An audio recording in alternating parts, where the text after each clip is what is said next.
Good morning. Welcome to travel with KR. నేను మీ చెన్నూరు కృష్ణారావు. ఈరోజు మనం కర్ణాటకలోని బాదామి సమీపంలో ఉన్న పట్టడక్కాల్, ఒక అద్భుతమైన చారిత్రాత్మక ప్రదేశాన్ని, యునెస్కో వారసత్వ సంపదగా గుర్తింపబడిన ఒక అద్భుతమైన ఆలయాల సమూహాన్ని చూసిద్దాం రండి.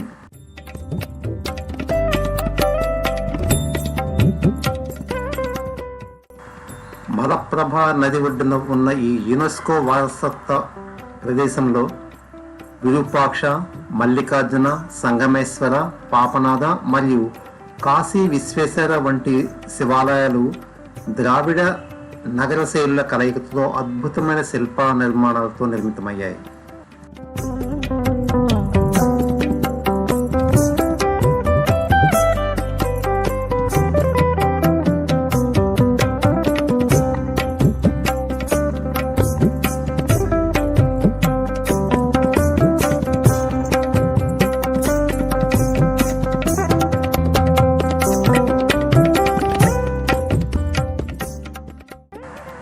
ఇక్కడ ఉన్న దేవాలయాన్ని కూడా సుమారు 7 లేదా 8వ శతాబ్దంలో నిర్మింపబడినవని శాసనాల ప్రకారం తెలుస్తుంది. ఇక్కడ ఉన్న విరూపాక్ష దేవాలయం, ఇది కూడా 8వ శతాబ్దంలో విక్రమాదిత్యుని భార్య లోకమహాదేవి చేత నిర్మింపబడిందని తెలుస్తుంది. ఇది అత్యష్టమైన ఆకృతులతో, అంటే శిల్ప సంపదతో అద్భుతంగా ఉంటుంది. ఇది స్ఫూర్తిగా కాంచీపురం మీరు చూసినట్టయితే అక్కడ కైలాసనాథ ఆలయ శిల్పశైలితో దగ్గర పోలికలు మనకు కనపడుతూ ఉంటాయి. అలాగే సంగమేశ్వర ఆలయం విజయాదిత్యునితో నిర్మింపబడింది. పాపనాథ దేవాలయం, ఇవన్నీ కూడా పూర్తిగా ఉత్తర భారత నిర్మాణ శైలి మనకు పూర్తిగా కనపడుతూ ఉంటుంది. అంటే నార్థన్ స్టైల్లో మన టెంపుల్స్ చూస్తే ఎలా ఉంటాయో ఆ గోపురాలు, ఆ విమానాలు, ఇవన్నీ కూడా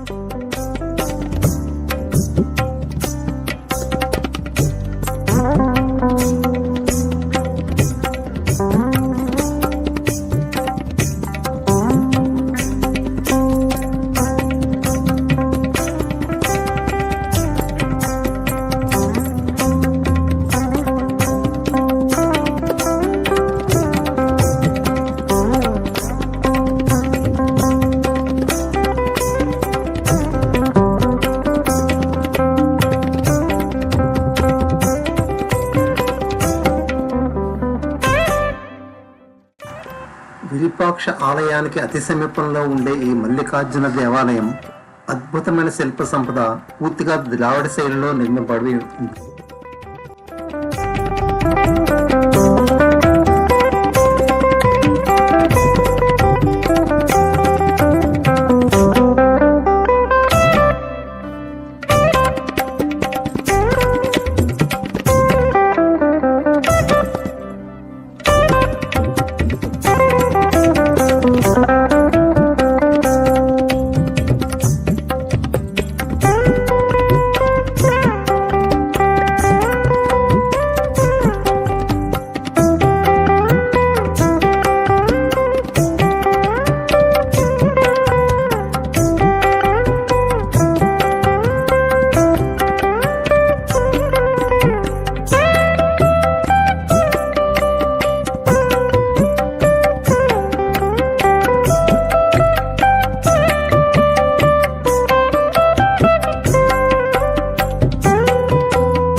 చూడటానికి చక్కని ఉద్యానవనంలా ఉండే ఈ ప్రదేశం చాలా ఆహ్లాదకరంగా ఉంటుంది. అలాగే ఇక్కడ ఉన్న దేవాలయాలు, పురాతన కట్టడాలు మనల్ని విశేషంగా ఆకట్టుకుంటాయి. దీంతో మనకి మనసుకి ఆధ్యాత్మిక భావనతో పాటు మంచి ప్రశాంతత కూడా లభిస్తుంది. చెప్పా కదా, వాతావరణం అనుకూలంగా ఉంటే ఎటువంటి అనుభూతులన్నీ వస్తాయి. So try to plan after November, December, జనవరి నెలలో అయితే ఇక్కడ మనకు అద్భుతమైన అందం మనకు కనపడుతూ ఉంటుంది.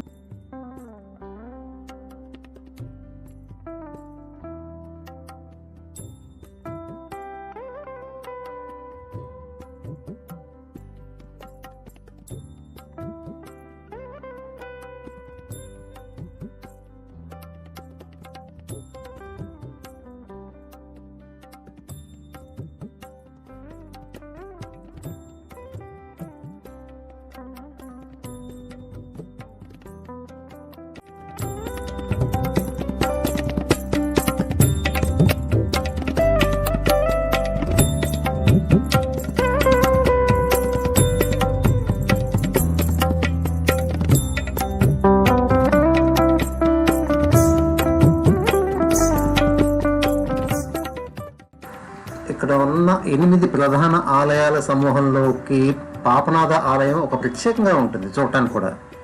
ఇది విరూపాక్ష ఆలయానికి దక్షిణంగా 1/2 కిలోమీటర్ల దూరంలో ఉంటుంది. అంటే ఇక్కడ వెళ్ళిన వాళ్ళు వెళ్ళకపోవచ్చు, నేను కూడా మిస్ అయ్యాను. ఇది కూడా 8వ శతాబ్దం మధ్యకాలంలో చాళుక్యుల పాలనా కాలం ముగిసే కాలంలో నిర్మింపబడింది తెలుస్తోంది.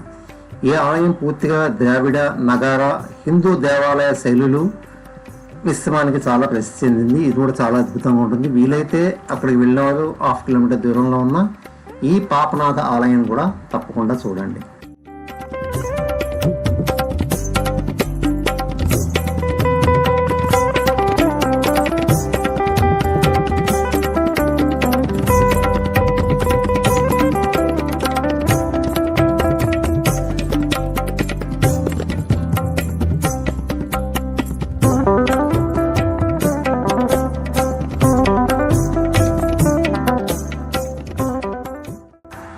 ఎన్నటికీ తరగని చెదగని నిలిచిన మన వారసత్వ సంపదని మనం చూడటం కాదు, ఆఫ్టర్ రిటైర్మెంట్ తర్వాత లేదా సర్వీస్లో ఉన్నప్పుడు కానీ మనతో పాటు మన వారసులను కూడా తీసుకెళ్ళాలి, వాళ్ళకి పరిచయం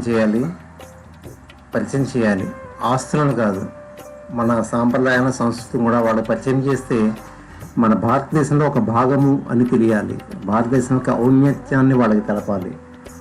మన సంస్కృతిని పరిచయం చేయండి. పిల్లల సన్మార్గంలో ఉండేలా ఇవి ఎంతో ఎక్కడొక్కడ ఉపయోగపడతాయని నా ఉద్దేశం.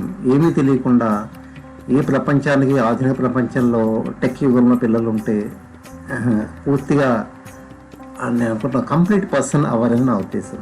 నా సూచన నచ్చినట్లయితే మీరు మీ పిల్లలతో పాటు తప్పకుండా వెళ్ళండి. Thank you for listening to me.